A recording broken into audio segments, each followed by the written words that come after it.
अस्सलाम वालेकुम व्यूअर्स। कल सनम जवेद साहिबा को मियां इशफाक साहब के घर से गिरफ्तार किया गया था और इस्लामाबाद पुलिस जो है वो सनम जावेद साहिबा को अपने साथ ले गई थी।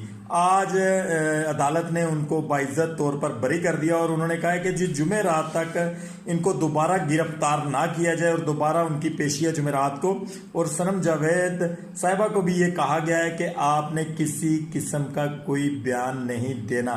और उसके बाद आपको ये बताएं कि बलूचिस्तान पुलिस आज फिर पहुंची हुई थी 15वीं दफा गिरफ्तार करने के लिए एक ऐसी औरत को जिसने पूरी की पूरी गवर्नमेंट को नथ डाली हुई है जनाब, और बड़ी फिट किस्म की नथ डाली हुई है। आप जब भी उस लड़की को देखें वो लड़की आपको मुस्कुराती हुई, हंसती हुई और विक्ट्री का निशान बनाती हुई नजर आएगी।